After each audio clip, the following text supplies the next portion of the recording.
Good afternoon, Scott Redler, T3 Live. Welcome to today's recap. So we came in today, futures were down a bunch. Looked as if we were going to test that 1291, 1295 area. So we went armed with a plan to see whether or not the lower pivot holds, the lows from Friday/Monday.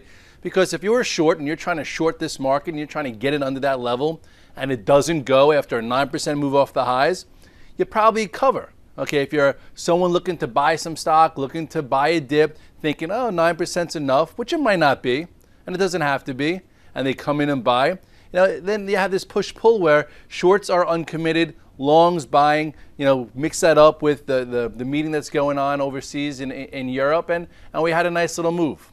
A lot of guys just trying to complicate it, trying to make every which reason why it's happening, how come it won't happen, when will it stop, blah, blah, blah.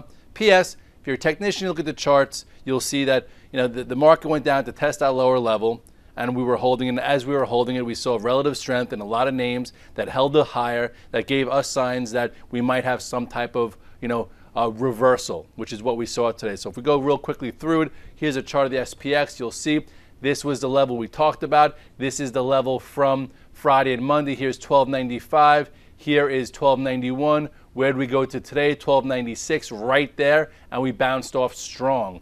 You want to take a look at the spiders, so what you could have seen intraday.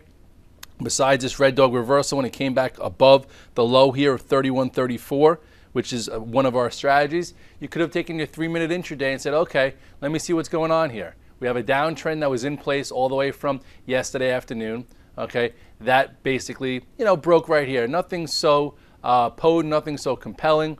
But then you had your first move up, and then we held higher. So right there, I would have said if I was short, I'll be covering right around 131. I think in the blog or in my note I said, I was covering 80% of my longs, 80% of my hedges / shorts when we were right around 130.20. That's when Google couldn't break down. That's when Apple was showing relative strength. That's when you saw some reversals in the ags and the banks. So anyway, right here you could have covered short term, and this is where you could have got long. Okay, because it broke this minor pivot after breaking this downtrend after making a higher low. So there you go. And then at this particular point, you had a nice methodical move all the way up to 132.50 before closing on 132.25. So there's your intraday pattern.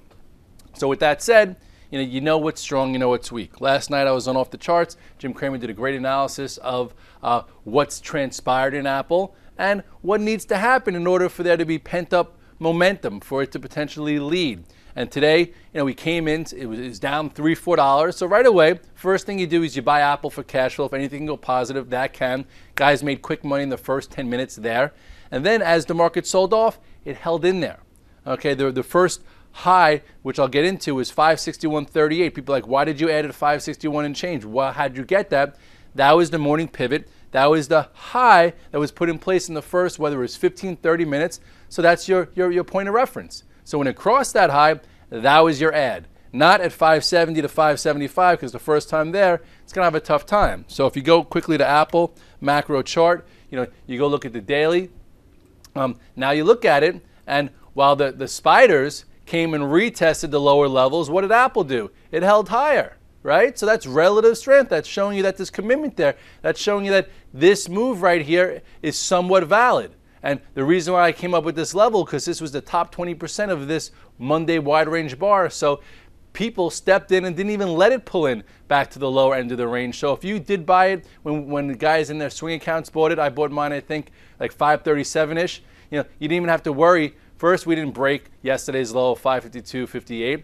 And we didn't get to even the 548 area, which would have been a little bit complicated. So now, 2 days right up here, up into this downtrend. Tomorrow, it would be nice to see another day or so of digestion to move sideways, and then at some point, if we get above 573.88, or this is I would say 573 to 575, if you're short versus downtrend, you're gonna cover. You'll get some chasers, and then the next move up could be 585 to 600.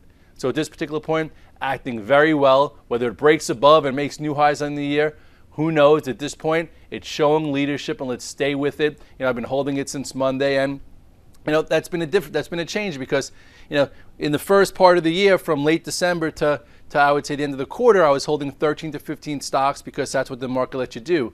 Lately, we've been short, we've been cash flow trading, we've been using red dog reversals.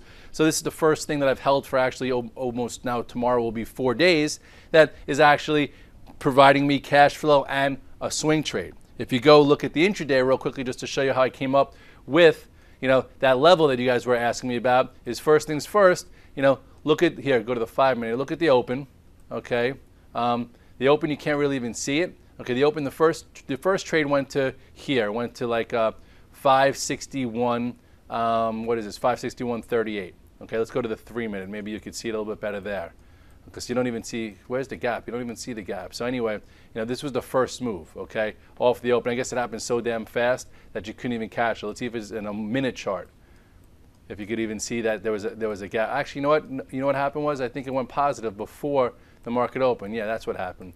So anyway, here is that opening, here is that area. So right away, I draw my line right there, right around this, 561 and change. And then from there, the market went sideways, or the market went lower. Stock went sideways all day with a lot of ebbs and flows. There was one little trade here that tried to go when it broke above. I think I even tweeted it above this 558-ish. Okay, yep, that was the price. Gave you a little bit of a move and then failed. What did it do? It held the lower end of the range.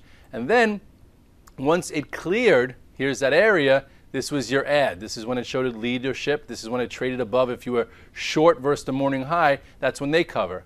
So PS, it tried to go through, and maybe it wasn't exactly ready, or they didn't want to let people in as quick or whatnot, because Apple doesn't make it easy for everyone.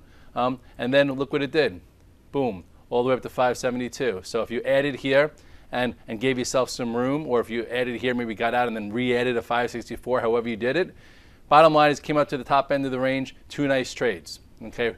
With that said, a lot of groups held their lows. So if you want to take a quick look at the XLF, wasn't a ton of power, but here you are holding the low. Shorts trying to short it below it. They're probably covered because it didn't break. Look where we came from.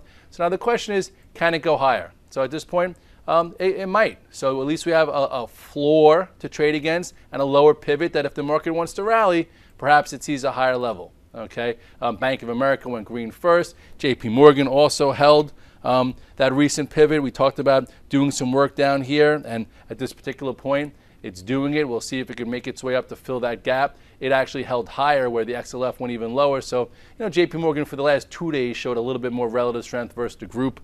Goldman Sachs also inside day, green. We talked this morning. What was one of the things we said this morning coming in? Because we didn't know what the day was going to be like. So if you come to me, we said, okay, yesterday banks were somewhat strong and Apple looked good. So in order for us to come off those lows, the banks need to get a bid, which most of them all went green and had a nice push. And Apple, and we have to see some leadership out of tech, and Apple provided that leadership. So that was the plan. Market confirmed it, created nice cash flow for everyone that saw that transpire. And we talked about it in the morning call, whatever. If you look at Moo, a lot of guys were saying the Ags had a bit of a reversal. I don't think that bar was real, the other day, but yeah, it looks okay. Still lagging. XLE, what did that do today? Same type of pattern. It's been a weaker group, but it also held this lower level. So pretty much every pattern almost looks the same, where it came into the lower level and bounced off it. Now the question is, can it break above this lower pivot and give you a bit more of a bounce? So we'll see. What did RTHs do? RTHs still showing some strength. This didn't even get down to that prior low. It held higher, so RTH looks better. Looks like it's stronger. Google also couldn't break again. So, definitely frustrating some people. I know I actually tried shorting it around 600, couldn't make any money, covered it, and now it closed back at, 609. So there's a travel range there. If it could break above this 615 again, maybe it becomes a bit safer away from the 200-day, which will be good for macro investors. Amazon quickly went into that gap, gave a small cash flow trade, but then what did it do? Came back above it. So if you were trading a versus pivot, could have been short when it went below 212.18, went as low as what? 211, they only give you $1, but then it actually closed somewhat strong, and now you have a nice lower pivot here where that's your line. So we're at least getting actionable type of chart patterns that you have a floor, whether it does an 80-20, perhaps we start seeing some of them break the lower floor for a bigger move up. Spiders, same thing. Be interesting to see if now, I drew a lot of lines in there. it could take out this area of 133 to perhaps test that 134, which was that last big time pivot. But we'll see what happens there. I think guys made some money in Lulu. Look at that. Lulu, a lot of the strong stocks that held their 100-day were the ones to go with. Lulu held the 100-day. Power, right? We talked about stocks. I think Sector Spotlight is what held the 100-day, what could have some power when we rally. Lulu had power. I think Expedia was in that also. Pow, look at that. Expedia, breakout. Nice move there. Talked about that on Tuesday. AOL, I laughed when I saw this chart. Meanwhile, look at this, at highs, above all the moving averages, looking good. What else did we talk about in that? I think we talked about eBay. What'd that do? That was above the gap. eBay, look at that, still hanging around, still holding. So you have your haves, you have your have-nots. I know people are saying the miners and Newmont and some of them were real strong today. So a lot of guys probably went long today for that reversal. We'll see if we get some follow through tomorrow, and then we'll continue to move. We don't have to have a bottom in place to make money. You don't have to, go all in either to make money. You could just trade the ranges, look for relative strength, use the right strategies, put together a plan, make sure the market confirms it. And what you can't do is have an opinion or get stubborn unless you have a lot of money and you could stay with things longer than some people could say sovereign for.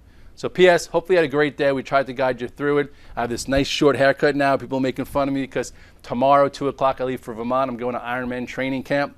So should be a nice 4 days while everyone's barbecuing, going to the beach, having fun. I'll be spending at least 200 miles on the bike, running 2 marathons, and swimming 5 miles in a lake. That's how I decompress.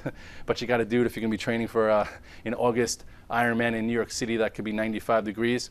So that's the lifestyle aspect of it. Not everyone does that to relax, and I don't advocate it if you don't. But again, just make sure. It's been a tough month. A lot of people, a lot of volatility. Make some plans this weekend. Have a great time. Spend time with your family, your friends, and obviously tomorrow's another day. We'll see if they open them down. We'll see if it's viable. If they open them up, we'll see if they're fadeable. Day trading, action trading 101. Keep using the technicals. Keep using your price points.